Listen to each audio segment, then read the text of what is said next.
Goeiemôre broers en susters.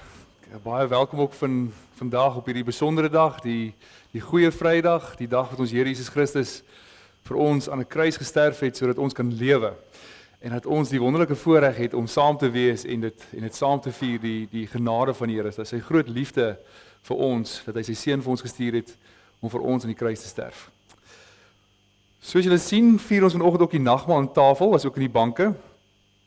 So die ouderlinge sal tydens die bediening van die nagmaal die wyn en die brood uitdeel en hou dit dan gerus by u sodat ons almal saam die nagmaal kan vier. Besoekers wat aansoek gedoen het by die kerkraad om saam nagmaal te vier is hartlik welkom. En indien u vandag hier is, u is 'n besoeker en het nie vooraf aansoek gedoen nie, is u steeds welkom om saam met ons nagmaal te vier.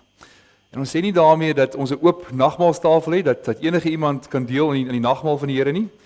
So indien u Jesus Christus as jou verlosser bely en jou koning, met ander woorde dat jy doen wat die Here van jou vra en dat jy hom bidtend navolg deur die krag van die Heilige Gees, 'n disipel is, 'n getroue disipel van die Here. En indien jy die gereformeerde godsdienst bely en beoefen, dis met ander woorde die 3 belydenisskrifte ook onderskryf, en indien jy vrymoedigheid het om nagmaal by jou eie gemeente te gebruik en jy ook nie onder kerklike tug by jou eie gemeente is nie, is jy welkom om saam met ons vanoggend ook nagmaal te vier. Dan nog 'n vinnige opmerking, die liedere vanoggend sal u sien in die liturgie, die wat vooraf gesien het, is die psalms van Psalm 114 tot Psalm 118.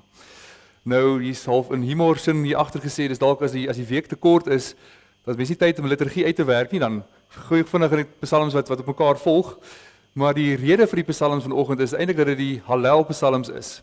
Nou die Hallel psalms is die psalms wat Israel destyds gesing het met die vier van Paasfees, die lofpsalms, so die woordjie Hallel beteken ook loof die Here of prys die Here.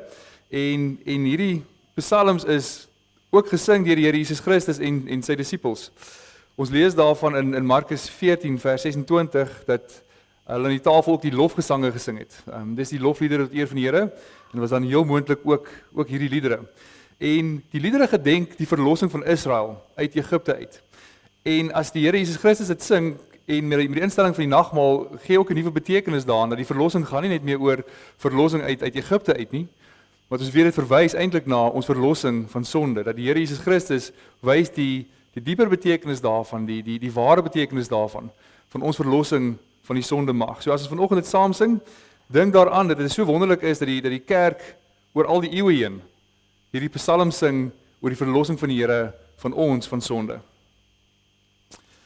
Kom ons sing nou vooraf saam, Psalm 111, die kloeteberuiming, ons sing daarvan saam vers 1, vers 2 en vers 4, ook hierdie mooi woorde mekaar oproep en sê, kom saam en prys sy naam, en al sy werke word onthou. So ons sien die Here se werke, ons dink daaroor na wat die Here vir ons gedoen het, en daarom kom ons saam om sy naam te prys. Wil ons net so bly sit, Psalm 111, vers 1, 2 en 4.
Ons wotum vanoggend kom dan uit die eerste van die Hallel-psalms, dis Psalm 113.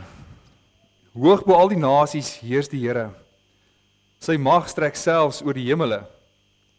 Wie in die hemel of op die aarde is soos die Here ons God, wat hoog woon en hieronder alles sien. Die geringe help hy op uit die stof, die arme laat hy van die ashoop af opstaan, om by hom by die vernames te laat sit, by die vernames van sy volk. Aan die kinderlose skenk hy 'n huisgesin. Sy word 'n gelukkige moeder van kinders. Prys die Here. Die naam van die Here moet geloof word, nou en vir altyd. Geliefdes, genade, barmhartigheid en vrede vir julle van God ons Vader en ons Here Jesus Christus deur die kragvolle werking van die Heilige Gees. Amen. Ons sing nou saam terwyl ons opstaan, Psalm 114, ons gaan daarvan saam net 2 verse sing, vers 1 en vers 4, en weer eens hierdie gedagte van ons sien God se werke en ons bewe daarvoor. Met ander woorde, ons het soveel ontzag vir die Here, en ons eintlik waar mense opgeroep word as mens nadink oor wat die Here doen, dat mense soveel ontzag vir die Here het en vrees vir die Here het, wat 'n goeie vrees is, dat mense besef wie die Here is, in al sy heerlikheid en in al sy heiligheid. Kom ons staan, sing ons saam Psalm 114, vers 1 en vers 4.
Ons luister saam na die eerste gedeelte van die formulier vir die viering van nagmaal. Dit gaan oor die instelling en die selfondersoek daarvan. Oor die instelling. Luister na die instellingswoorde van die heilige nagmaal van ons Here Jesus Christus, soos Paulus dit beskryf. Ek het van die Here ontvang, wat ek ook aan julle oorgelewer het, dat die Here Jesus in die nag waarin hy verraai is, brood geneem het, en nadat hy gedank het, het hy het gebreek en gesê, neem, eet, dis my liggaam wat vir julle gebreek word. Doen dit tot my gedagtenis. Net so ook die beker na die ete, met die woorde, hierdie beker is die Nuwe Testament in my bloed. Doen dit, so dikwels as jy daai drink tot my gedagtenis. Want so dikwels as julle hierdie brood eet, en hierdie beker drink, verkondig julle die dood van die Here, totdat hy kom. Wie dan op 'n onwaardige wyse hierdie brood eet, of die beker van die Here drink, sal skuldig wees aan die liggaam en bloed van die Here. Maar die mens moet homself beproef en so van die brood eet en uit die beker drink. Om nou tot ons troos die nagmaal reg te vier, is dit nodig om onsself vooraf reg te ondersoek en dit tot sy gedagtenis te gebruik. Die ware selfondersoek bevat hierdie 3 hoofpunte. Eerstens, ons moet nadink oor ons sonde en vervloeking. En ons met diep berou hieroor voor God verootmoedig. Tweedens, ons moet die vaste belofte van God glo dat al ons sondes alleen op grond van die soenverdienste van Christus vergewe is. En dat sy volmaakte geregtigheid ons toegereken en geskenk is. En derdens, ons moet die opregte begeerte hê om met ons hele lewe dankbaarheid aan God te betoon, opreg vir hom te lewe en in ware liefde en eensgesindheid met ons naaste te lewe. Almal wat so gesind is, wil God in genade aanneem en die seëninge van die nagmaal laat deel. Hulle wat egter hardnekkig en sonder berou God se gebod oortree, eet en drink 'n oordeel oor hulle self. En daarom verkondig ons aan alle afgodsdienaars, aan towenaars en aan waarsêers en die wat aan hulle glo, godslasteraars en skeurmakers in die kerk en staat, die wat myn eed pleeg, ongehoorsaam is, moordenaars en toosoekers, egbrekers, onsedelikes, dronkaards, diewe, rowers, dobbelaars en gierigaards, om nie na die tafel te kom nie. Niemand wat liefdeloos en aanstootlik lewe, het deel aan die koninkryk van Christus nie. Tog kom ons nie na die nagmaal omdat ons dink dat ons sondeloos en volmaak is nie. Inteendeel, ons kom juis omdat ons lewe buite onsself in Christus soek. En daarmee erken ons dat ons van nature deur die sonde dood is. Ons het inderdaad nog baie gebreke, gebrek aan geloof, aan ywer in God se diens, aan liefde tot God en liefde tot ons naaste. Ons het egter deur die genade van die Heilige Gees hartgrondig berou oor ons sondes en begeer opreg om volgens al die gebooie van God te lewe. En daarom kan ons seker wees dat God ons in genade aanneem en waardig maak om deel te hê aan die hemelse voedsel en drank. Kom ons bid nou hier saam. Ons Vader in die hemel, ons dank U Here dat ons op hierdie dag kan saam wees om oor U groot verlossingswerk te dink, om dit te verkondig as ons hier saam is en saam die nagmaal vier. Te verkondig dat ons Here Jesus Christus nie net vir ander gesterf het nie, maar ook vir my. En dat ek deel het aan sy liggaam en aan sy bloed. Dat ons hierdie belydenis het, hierdie sekerheid het dat ons in hierdie lewende verhouding met U leef, nie vanuit onsself nie, maar deur die werk van U Seun Jesus Christus. En ons dank U Here dat U ons in genade aansien. Ons dank U dat U aan ons hierdie genademiddele gee. Dat ons in die woord die wonderlike evangelie mag hoor en dat ons ook deur die nagmaal die wonderlike evangelie mag beleef. Mag ons opnuut weer onsself voor U verootmoedig. Nadink oor wie ons is as sondaar mense. Mag ons opnuut juis daaruit besef hoe geweldig groot U genade en U liefde vir ons is. Dat U U Seun vir ons gestuur het. Dat hy sy lewe ook kom aflê het om vir ons te sterf sodat ons kan lewe. Mag ons tog hierdeur getroos word en mag ons met opregte vreugde ook die lewe ingaan. Want ons lewe is nie in onsself nie, maar is in ons Here Jesus Christus. Ons bid dit in sy naam alleen. Amen. Terwyl ons net so bly sit, kom ons sing saam nou Psalm 115, ons gaan daarvan saam sing vers 1, vers 7 en vers 8. En weer eens hierdie wonderlike woorde, dat dit nie oor ons gaan nie, maar dit gaan oor die Here se naam en sy eer, dat alles tot eer van die Here moet wees. So nie aan ons nie, Here, maar gee eer aan U naam alleen. Psalm 115, vers 1, 7 en 8.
Ons gaan saam luister na die woord van die Here uit Matteus 27.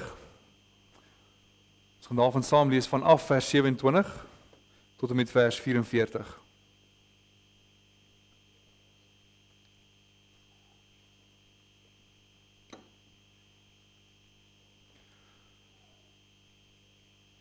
Matteus 27 van vers 27. Daarna vat die soldate van die goewerneur vir Jesus in die amptswoning in en bring die hele leerafdeling rondom hom bymekaar. Hulle trek toe sy klere uit en gooi hom 'n pers mantel om.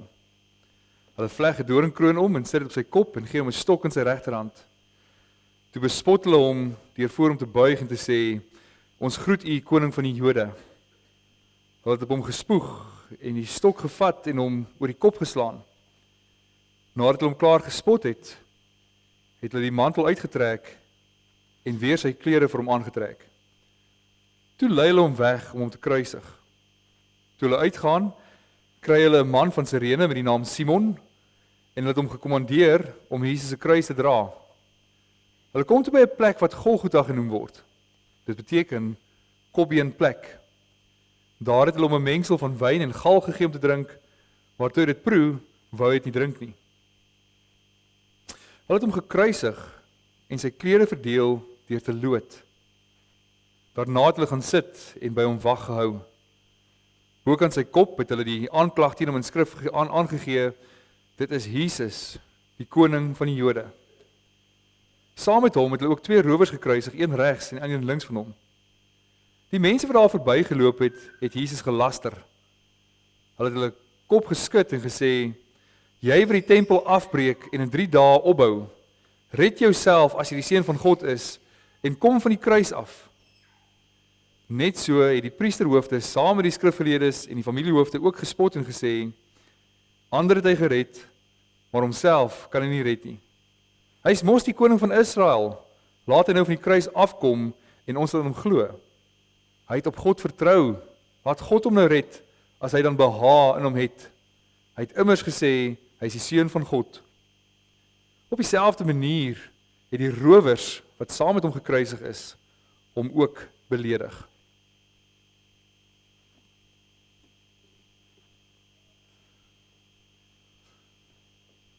Geliefde broers en susters, niemand wat die verhaal van die kruisiging hoor, kan onaangeraak wees daardeur nie. Ek dink vir die moderne mens is dit eintlik ondenkbaar. Dit is so ver verwyder van ons lewe. Ons kan nie eens indink hoe dit moet wees om 'n lewe hier reg voor u te sien, hoe iemand dit neem deur om iemand aan 'n kruis vas te slaan nie. Wat mens ernstig tref hiervan is die wreedheid waarmee al die gebeure gepaard gaan. Dis die voltrekking van 'n doodsvonnis wat so erg was dat dit nie vir Romeinse burgers daarmee gedood mag word nie. Dit was eintlik net gereserveer vir nie-Romeinse burgers en slegs hulle wat die ergste misdaad of die ergste misdadigers in die samelewing was. En dan word 'n mens getref deur hierdie wreedheid dat 'n beskuldigde wat oor die dood gevonnis is, sy eie kruis moet dra na die plek wat vir hom gereed gemaak is waar hy gaan sterf. Dat daardie paal word reguit geplant in die grond in en die persoon word hier na die paal vasgeslaan met baie lang spykers deur sy hande en deur sy bene. Nou is dit so dat die pale was nie so lank soos wat altyd in die prentjies noodwendig gewys word nie. Daar's baie historiese bewyse dat die pale eintlik baie laag bo die grond was en dat die mense net bo die grond gehang het, soveel so dat die wilde diere aan die mense begin eet het terwyl hulle daar hang. Die res van die liggaam is naak en blootgestel in die skroeiende son. Die persoon hang daar as 'n skande vir die samelewing. Jy sien die wonde wat bloei, persoon wat daar gelos word om te sterf, en dat die dood nie dadelik kom nie, dat sommige mense vir dae lank aan die kruis hang, voordat hulle sterf. Liggaam wat homself versmoor, omdat daar nie krag is om homself op te tel, om asem te haal nie. En dit is geweldig aangrypend, dit is geweldig ontstellend om hierdie gebeure te hoor wat gebeur het. Maar wat baie opvallend is saam met hierdie, is die feit dat ons Here Jesus Christus nie een keer hieroor gekla het nie. Mens hoor die aanvaarding waarmee hy die wil van sy Vader hierdie deur maak. Daar was nie protes aangeteken nie, daar was nie beskuldigings van Jesus teenoor ander mense gemaak nie. Hy word onskuldig veroordeel om te gaan sterf en hy dra dit.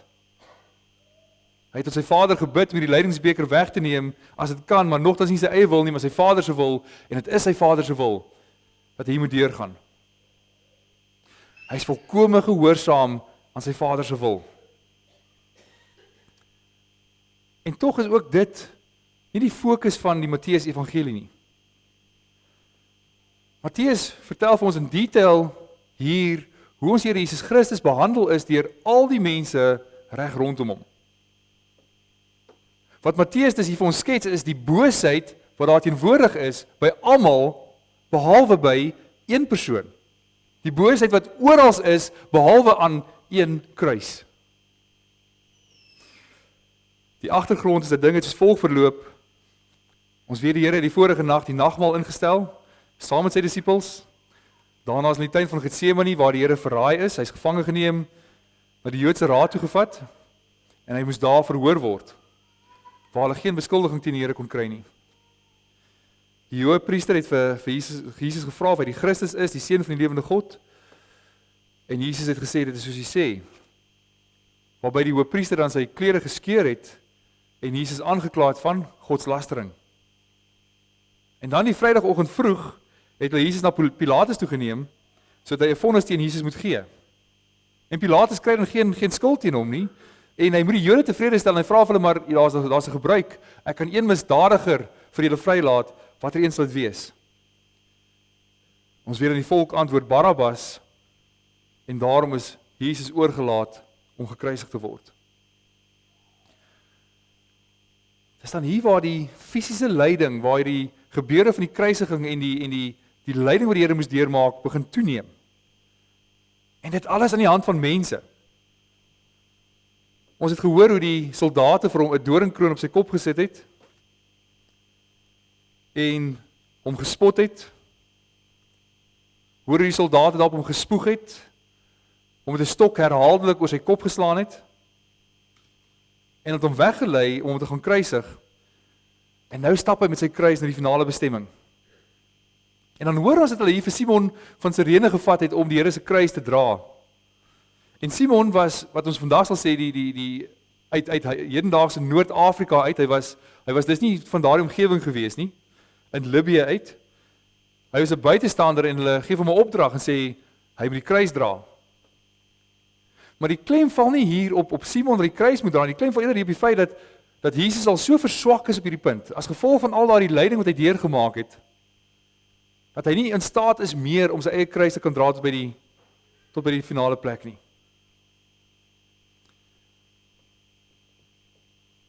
Hulle is na Golgotha toe waar hy gekruisig sou word. En hierdie kruisigings het gewoonlik gebeur langs hoofroetes van die stede. En die hele rede daarvoor is dat mense wat verbygegaan het, moes gesien het, wat gebeur met iemand wat 'n misdadiger is. Iemand wat 'n geweldenaar is. Wat maak die Romeine met hom? En jy is daar langs 'n hoofroete waar daar baie mense is wat kan sien wat gebeur. En nou weet ons dat hierdie was nou die dag van Paasfees, die Paasfees sou aanbreek en as op Paasfees vier, daar's duisende mense, Jode wat kom Paasfees vier, wat op pad is in Jerusalem in, duisende mense wat daar verby sou stap en die Here sou gesien het waar hy hang aan die paal.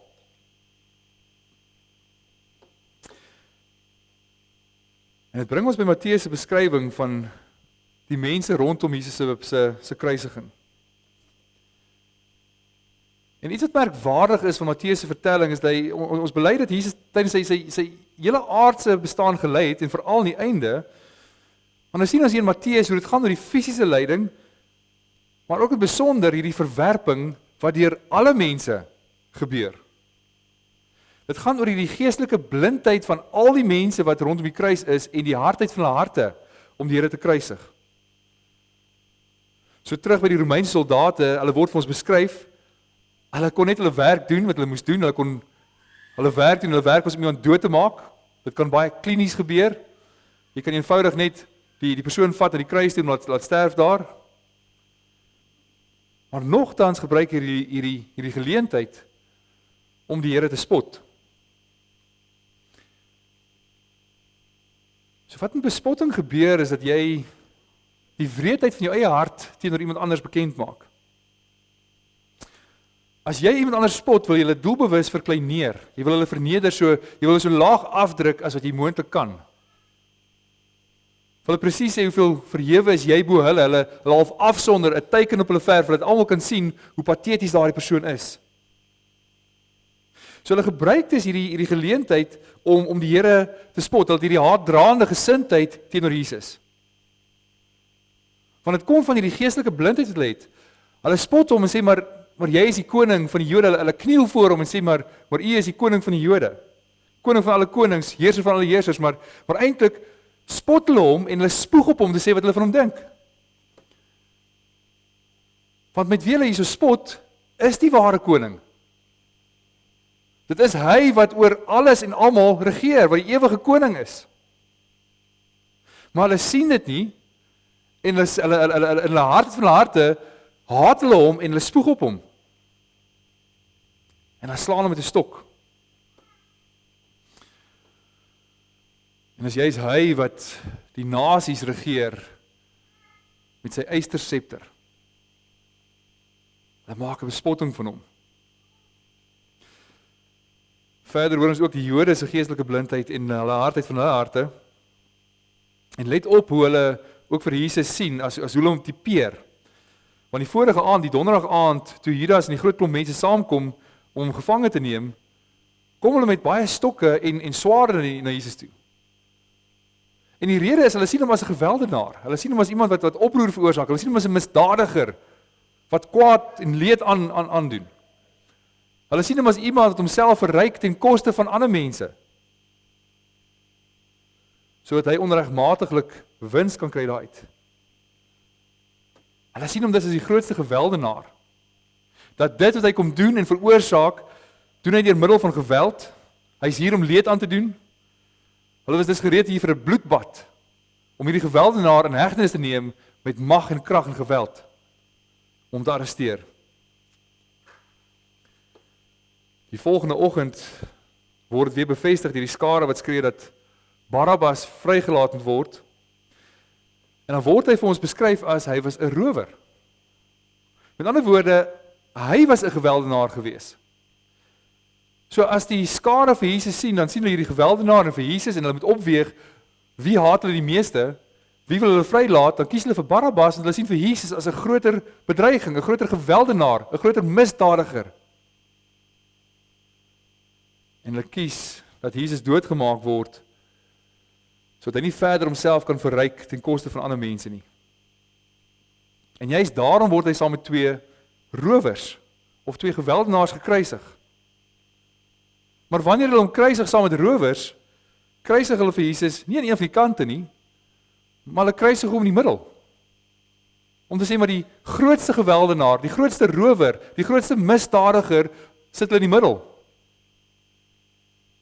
So die Romeine het homself dus gesien as die grootste gevaar, die grootste misdadiger, en hy word in die middel gekruisig. Maar Matteus stop nie daar nie. Matteus vertel nog mooi in detail verder die mense se reaksie wat daar verbygeloop het. Heel moontlik al die Jode wat op pad was om Paasfees te gaan vier reg in die middel van Jerusalem. Mense wat eintlik nie enige belang gehad nie, mense wat eintlik met hulle godsdienstige plig verby kon geloop het en kon gaan Paasfees vier het. En as hy die klag bo kan sy kop gelees het, hier hang Jesus, die koning van die Jode. Heel moontlik sou hulle gehoor het wat die vorige aand by die Joodse raad gebeur het. En nou skud hulle koppe en hulle laster teen hom.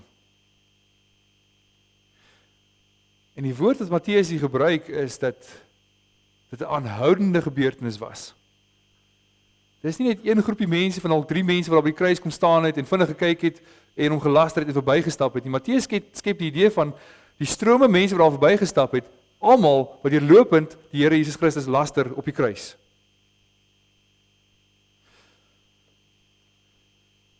En dit kom ook weer vanweë hulle geestelike blindheid, die hardheid van hulle harte, dat hulle bespotting van Jesus maak. En hulle spotwoorde is, jy wil die tempel afbreek en in 3 dae opbou. En die Paasfeesgangers het een ding in gedagte, hulle is op pad tempel toe. Hulle is op pad na die ontmoetingsplek waar hulle God moet ontmoet by die tempel, want God is mos daar. Hulle moet daar hulle offers heen vat. En dan sê hierdie Jesus wat hier hang, hy sal die tempel afbreek en in 3 dae weer opbou. Maar die ontmoetingsplek tussen God en die mens is nie 'n gebou nie. Die ontmoetingsplek tussen God en die mens was altyd Christus. En alles in die tabernakel wat daar was, het heen gewys na Christus. Dit is skaduwee, alles wat heen wys na Christus toe, alles in die tempel het gewys na Christus toe, want hy is die ontmoetingsplek tussen die mens en God. Dis slegs deur hom, hy is die enigste weg tot God. Dis die enigste manier wat mense God kan ontmoet, is deur hom. En daarom die Here gesê, breek die tempel af en ek sal dit opbou in 3 dae. Hy is die offer wat kom om sy lewe te gee. So die mens kom nie deur die offers van diere in die allerheiligste van God nie, maar net deur Christus. Hy is die ontmoetingsplek met God. En dan kom die mense en hulle stap hier verby, die enigste weg waar daar tot God is. En hulle spot hom waar hy hang. En hulle stap verby om God op 'n ander plek te gaan ontmoet, waar dit nie moontlik is nie. Daar is nie 'n ander ontmoetingsplek nie, hy is die enigste weg, die waarheid en die lewe. Hulle wil 'n offer daar gaan bring, terwyl die enigste offer hier voor hulle hang. En dit wys die kliniese aard van hulle godsdienst, dit wys hulle eintlik God waarlik nie geken het, hulle Christus nie geken het soos hy bekend is in die Ou Testament nie. Dat hulle God nie met hulle hart aanbid het nie, hulle eintlik maar net vanweë gebruike tempel toe gegaan het om daar te gaan aanbid. Met ander woorde, as hierdie mense verby Jesus Christus loop, is nie net 'n fisiese verbygaan nie, maar ook geestelik. Dat hulle geestelik verby Christus gaan en hom nie sien vir wie hy is nie. Hy het ook hierdie woorde gespreek, as jy die seun van God is, red jouself. Dis 'n presiese herhaling van die woorde van die Satan in hoofstuk 4. Dis presies dieselfde woorde van versoeking waarmee die Satan gekom het in die begin van Jesus Christus se bedieningstyd hier op aarde. Dieselfde woorde waarmee Jesus Christus ook eindig met sy bedieningstydperk hier op aarde. Hierdie versoeking wat die Satan bring, sê, as jy die seun van God is. Hier is 'n demoniese aanslag in hierdie bespotting. Dit is nie net mense nie, maar ook demonies wat kom en om 'n bespotting maak daar waar op die kruis is. Ons hoor aan die leier van die volk, en die priesterhoofde, die familiehoofde en skrifgeleerdes voeg met hierdie spottery by dat hy alleen is en dat niemand hom wil help nie. Hulle sê in die eerste plek, ander kon hy red, maar homself kan hy nie red nie. Met ander woorde, hulle sê, verlossing kan nie van homself afkom nie. Hy is nie in staat om homself te kan red nie. So, hy het nie daai vermoë om iets vir homself te doen nie. So, verlossing kan nie van hom afkom nie. In die tweede plek sê hy is die koning van Israel, laat hy afkom. Met ander woorde, as hy die koning van 'n volk is, sal sy volk tog opstaan en iets vir hom beteken, iets vir hom doen. As hy mense gehad het wat hom ondersteun het, wat vir hom was, dan sou hulle gegaan het en hom van die kruis afgehaal het. Dan sou mense hom wou gehad het, hom gesoek het. Maar hulle sê eintlik daarmee, daar's geen mense wat jou wil hê nie. En daarom hang jy daar. En dan die derde plek sê hulle, hy sê mos, hy is die seun van God. Laat God hom dan red. Met ander woorde, as hy regtig die seun is, as die Vader hom wou gehad het, sal die Vader hom van die kruis afhaal. En hy spot hom dus en sê, hy kan dit self nie doen nie, mense soek hom nie, God soek hom ook nie. En dis waar. Dit is die hele betekenis ook van die kruis. Want Hierdie is juist die mense, die skrifgeleerdes, die priesterhoofde, die familiehoofde wat die skrif geken het, wat juist moes geweet het, die wet en profete getuig van Christus. Maar in die hardheid van hulle harte en in hulle geestelike blindheid sien hulle dit nie, hulle maak 'n uitspraak teen dit wat die skrif sê. Hulle sê eintlik die skrif sê vir ons baie dinge, maar dit sê niks van jou nie en daarom erken ons jou nie. En juist dan kom die laaste versoeking sê, kom van die kruis af. As dit so is, jy kan kies om af te kom. Maar daardeur sou hy teen sy Vader se wil moes ingegaan het. So wanneer hulle sê hy kan homself nie red nie, is daar inderdaad 'n mate van waarheid daarin. Natuurlik het hy die vermoë, natuurlik kan hy van die kruis afkom as hy wil. Maar hy onderwerp homself aan die wil van sy Vader se wil dat hy in die kruis moet hang, hy is in totale gehoorsaamheid, hang hy daar, omdat die Vader ons gekies het in sy liefde, en die manier is hoe ons by die Vader kan wees, is alleenlik deur sy kruisdood. En juist daarom kies hy gehoorsaamheid in sy Vader, wat liefde vir my en vir jou beteken. Hy kan dus homself red en van die kruis afklim en homself red, maar dan kan hy ons nie ook red nie. Dis of die een of die ander ene.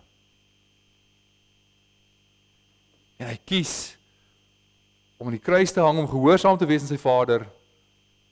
Hy kies om ons te verlos.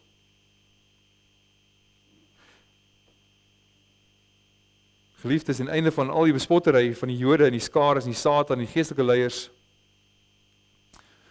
gaan Matteus nog verder. En hy sê ook die twee rowers wat weerskante van hom gehang het hom ook bespot. Hulle wat regverdig daar hang, hulle wat die eintlike misdadigers en geweldenaars is, wat net hulle eie gewin soek, dat hulle self het hom ook beledig. So Jesus word dus by sy kruisiging baie mooi vir ons beskryf, dat alle mense wat daar teenwoordig is, die boosheid van hulle harte bekend maak en hulle absolute haat teenoor hom. Maar die sonde daar oral teenwoordig is, behalwe by een persoon, ons Here Jesus Christus. Dis die enigste plek waar daar nie die geestelike dood en die hardheid van hart beskryf word nie. Sonder uitsondering reg deur die kruisiging, hoe alle mense, alle groepe mense se reaksie op die kruisiging is. Te midde van die verwerping van beledigings van 'n groepe mense, sterf ons Here Jesus Christus. Deur alle mense het hom bespot, beledig en laster. Hy is in almal se oë en almal se aansien, is hy 'n groot geweldenaar, is hy die misdadiger. Is hy die wat gekom het om homself, sy lewe te verryk deur ander mense ten koste van ander mense.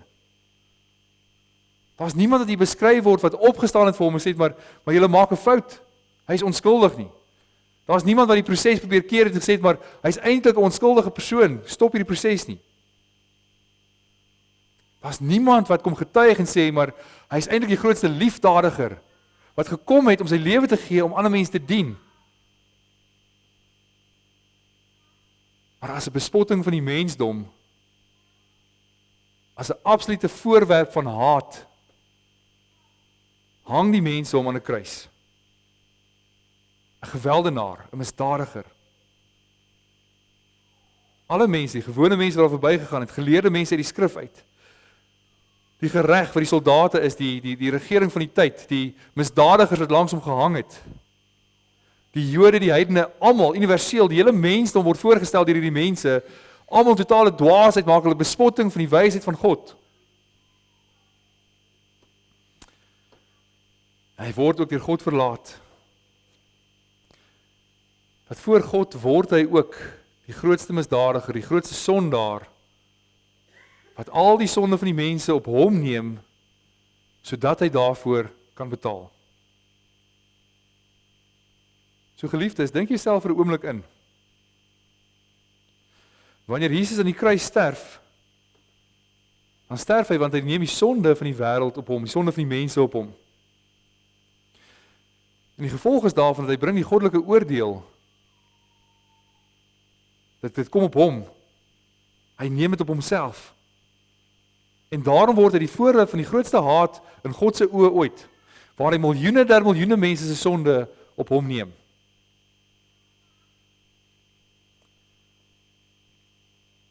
al die haat van die mensdom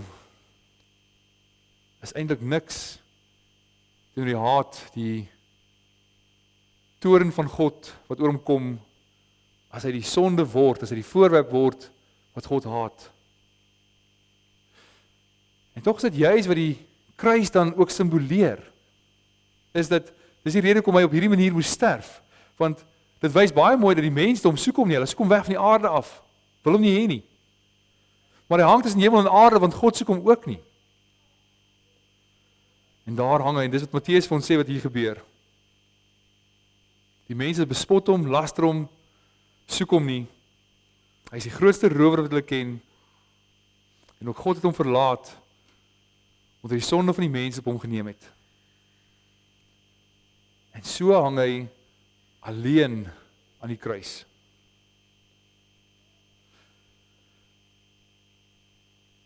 Geliefdes, dis aangrypend om te dink en te besef, dat dis hoe al die mense rondom die kruis deur Matteus vir ons beskryf word. Almal het hom gesien as hierdie misdadiger. En dan kan mens maklik dink, maar as ek daar was, sou ek die uitsondering gewees het. As ek nie daar was, of as ons gemeente nou om daardie kruis moes gewees het, as die kruis ging hier buite plaasvind en ons gemeente was nou daar, dan sou dit anders gewees het. Dat ons hom nie sou aansien nie. Maar Matteus bring ons juist by die punt dat mens nie moet in die eerste plek geskok wees oor die wreedheid van die dood nie, of oor die Here se aanvaarding van wat hom gebeur nie. Maar wat die evangelie van jou vra is dat jy jouself moet sien as in die lig van hierdie verlosser. Oor wie jy is en ook sou wees as jy daar rondom die kruis gestaan het. Dat geen mens is van nature neutraal nie. Dat die wêreld is nie van nature neutraal en is eintlik neutraal teenoor God gesind nie. Maar die wêreld haat God. Van nature is ek geneig om God te haat. Van nature, my eie natuur, is ek geneig om God te haat en daarom vir Jesus Christus. Van nature is ek geneig om hom te haat. Dis die waarheid, dis wie ons is as sondaar mense. Ek is nie van nature geneig om vir Jesus lief te hê nie, ek is van nature geneig om hom te haat en om hom te kruisig vir wie hy is. So wat Matteus hier vir ons skets is dat juist dit, dat jy is daardie persoon, dat jy is deel van daardie mense, dis jou sondige aard, wie jy is as mens, wat dieselfde sou doen. Jy is ook daardie mens wat hom so gespot het. En dis die wonder van die evangelie. Dat die Here Jesus Christus weet dit. Hy weet dit as hy daar sterf, dat hy betaal vir sondes, en dat dit juist daarvoor is dat hy betaal, dat hierdie vyande wat ons is van hom, mense wat hom haat, dat hy sy lewe vir ons aflê. En as die wonder van die evangelie ook, dat ons wat vandag hier is, as jy anders dink oor ons Here Jesus Christus, as jy anders dink oor die kruis, as jy anders dink daaroor en sê, maar hy is eintlik die grootste rower, die grootste misdadiger wat daar was en daarom is hy gekruisig. As jy weet en jy is oortuig dat presies die teenoorgestelde is, dat hy die grootste liefdadiger is, wat nog ooit in hierdie wêreld geleef het. As jy weet hy is die een wat gekom het, om homself leeggemaak, die gestalte van 'n slaaf aangeneem, juis sodat hy ander kan dien, dan beteken dit die Heilige Gees het jou hart verander. Dan beteken dit jy's weergebore van die Heilige Gees het in jou hart kom werk om jou anders laat dink oor wie Jesus Christus is. Dat daar bekering in jou lewe is, dat jy anders dink oor wie Jesus is. Dan beteken dit alleenlik dat jy deur God se genade gered is. Dat Jesus Christus daar aan die kruis waar hy gesterf het, ook vir jou sondes betaal het. Dat jy geloof as geskenk ontvang het deur die werk van die Heilige Gees in jou lewe.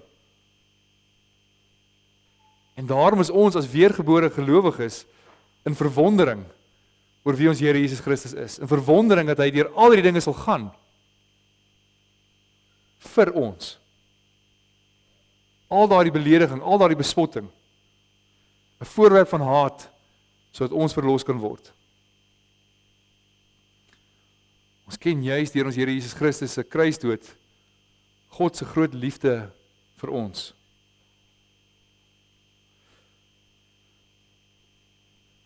Geliefdes, mag ons opnuut weer in verwondering staan vir die werk van ons Here Jesus Christus. Sy getrouheid aan die wil van die Vader en sy liefde en opoffering deur vir ons in die kruis te sterf.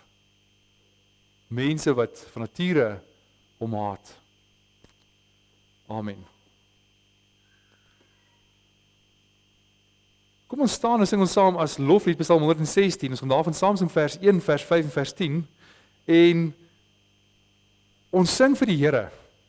As ons lofliedere sing, is dit tot eer van die Here en is hy wat dit aanhoor. En hoe wonderlik moet dit wees om te weet die Here hoor hierdie woorde wat ons sing, dat God het ek lief, want U het my siel van die dood bevry. Om te dink die Here hoor hierdie woorde as ons nou saam sing. So kom ons staan en sing ons saam vers 1, vers 5 en vers 10.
Ons gaan voort in die formulier by die gedagtenis. Die Here leer ons die doel van die nagmaal wanneer hy sê, doen dit tot my gedagtenis. Om dit te doen moet ons opreg glo dat hy deur die Vader na die wêreld gestuur is. Dat hy ware mens geword het en as sondelose lam die toorn van God gedurende sy hele lewe op aarde vir ons gedra het. Hy het met volmaakte gehoorsaamheid God se wet vir ons vervul. Hy het vir ons veragting gelei, sodat ons nooit weer 'n voorwerp van skande sou word nie.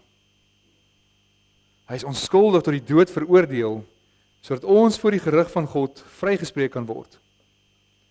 Hy is aan die kruis gespyker om die skuldbrief van ons sondes daarin vas te slaan. So het hy ons vervloeking op hom geneem en om ons met sy seun te oorlaai. Hy het pyn en smart en bange God verlatenheid gelei toe hy uitgeroep het, my God, waarom het U my verlaat, sodat ons nooit meer deur God verlaat sou word nie. Eindelik het hy met sy dood en die stort van sy bloed die ewige genadeverbond vervul met die woorde, dit is volbring. Wanneer ons so aan hom dink, word die tekens van die brood en die wyn elke keer weer 'n versekering dat hy hom in ons plek oorgegee het en dat hy ons so seker met sy liggaam en bloed voed as wat ons die brood eet en drink.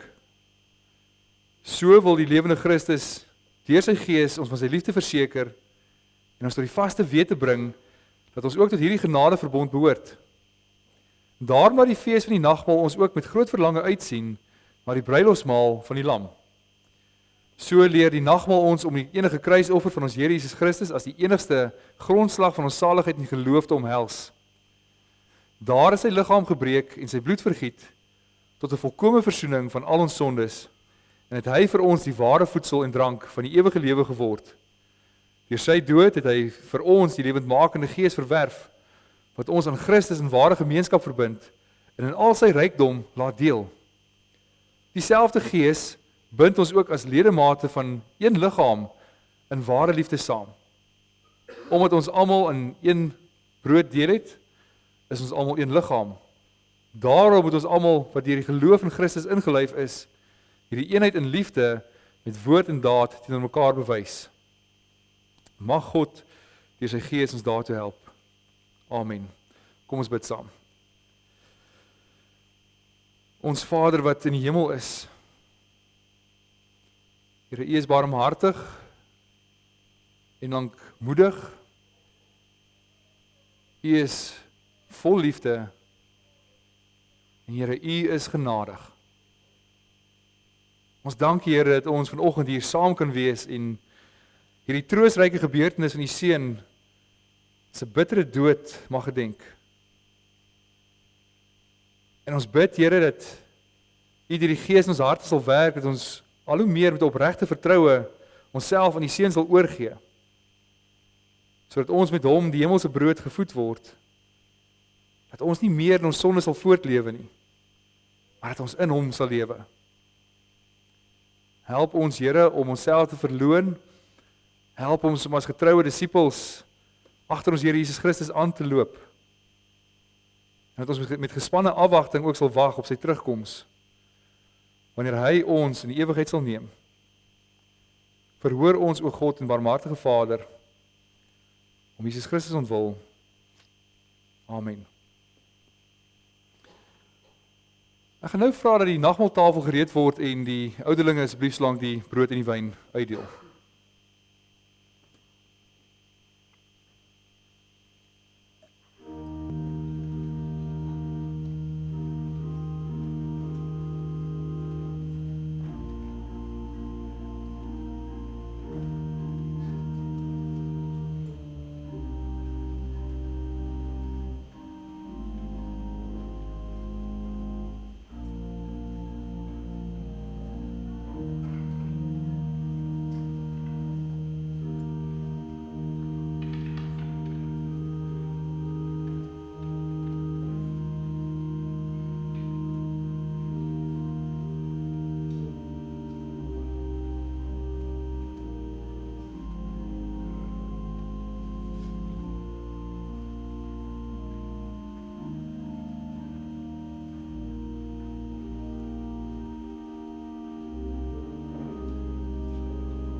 Geliefdes, daar is ook geleentheid om nou na vore te kom vir die wat graag aan die tafel wil nagmaal vier.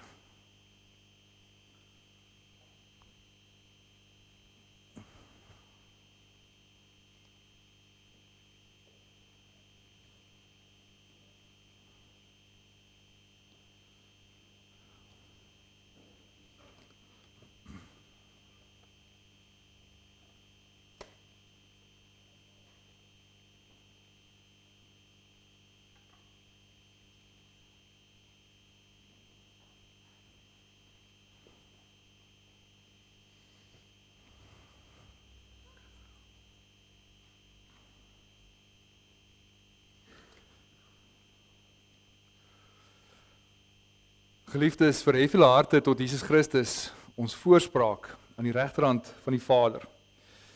En wees verseker dat die Heilige Gees u net so seker met Jesus se liggaam en sy bloed versterk, as wat u die tekens van die brood en die wyn tot sy gedagtenis ontvang. Geliefdes, die brood wat ons breek, is die gemeenskap met die liggaam van ons Here Jesus Christus. Neem, eet, dink daaraan en glo dat die liggaam van ons Here Jesus Christus vir ons gebreek is, tot volkome versoening van al ons sonde.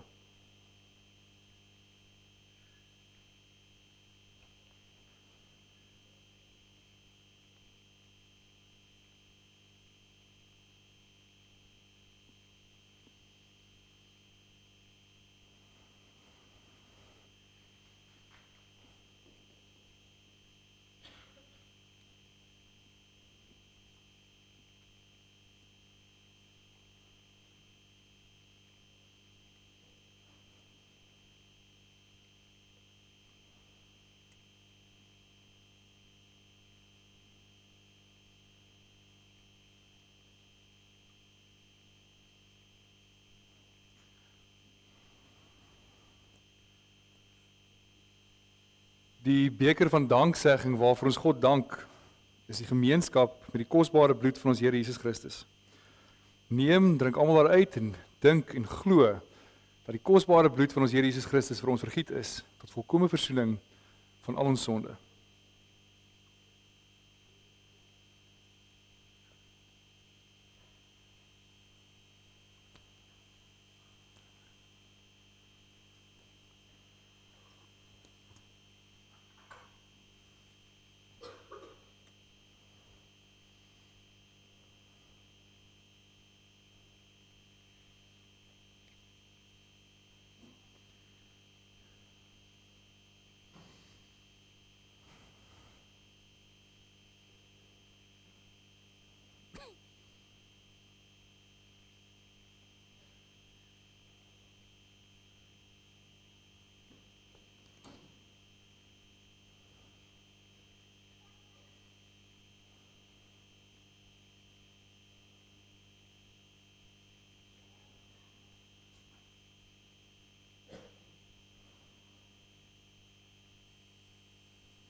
Terwyl ons hier sit en die goedheid van die Here oordink, kom ons sing saam Psalm 117, ons gaan daarvan saam, dit is net een vers om 2 keer sing, maar die woorde wat ons sing is baie mooi, sy goedheid vir ons is oneindig groot. Dink daaroor na in die lig van ons verlossing deur Jesus Christus. Sy waarheid eindig nimmer meer, sing halleluja, sing tot sy eer.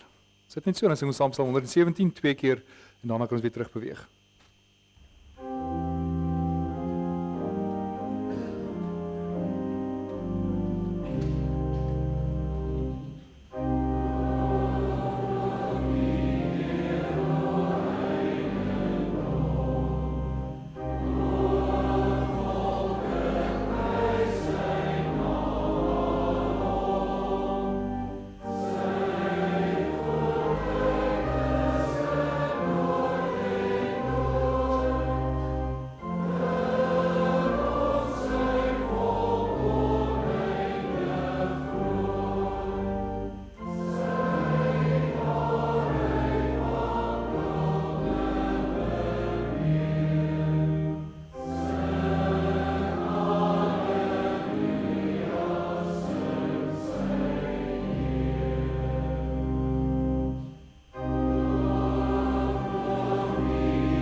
Ons luister saam na die lofverheffing.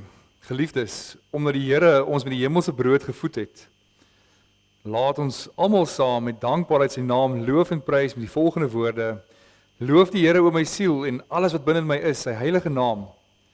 Loof die Here o my siel en vergeet geen een van sy weldade nie. Wat al jou ongeregtigheid vergewe, wat al jou krankhede genees, wat jou lewe verlos van die verderf, wat jou kroon met goedertierenheid en barmhartighede. Barmhartig en genadig is die Here, lankmoedig en groot van goedertierenheid.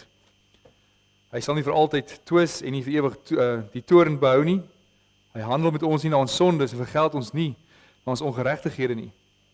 Want so hoog as die hemel is bo die aarde, so geweldig is sy goedertierenheid oor die wat hom vrees.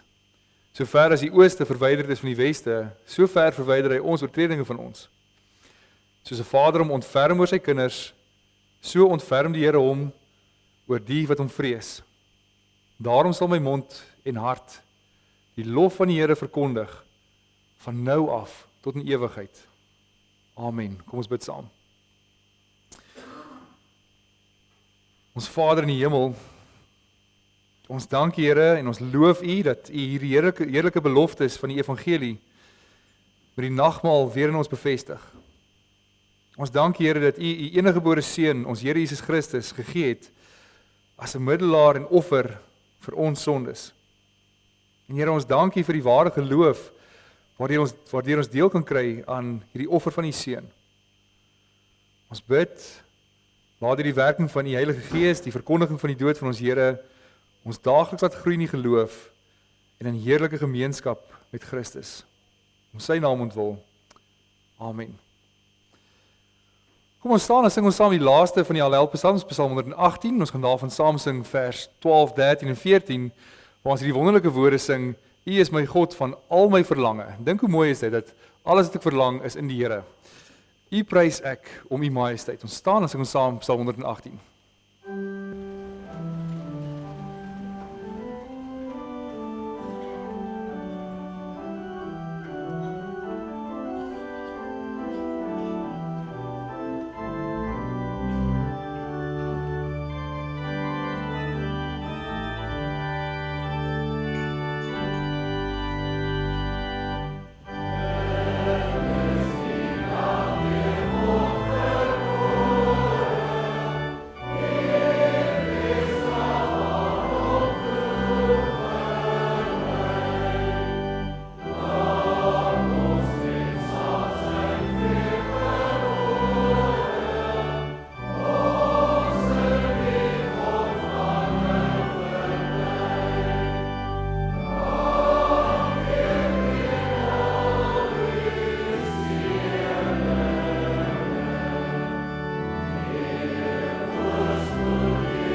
Ontvang die seën van die Here. Die genade van ons Here Jesus Christus en die liefde van God ons Vader en die gemeenskap van die Heilige Gees is en bly by elkeen van u. Amen.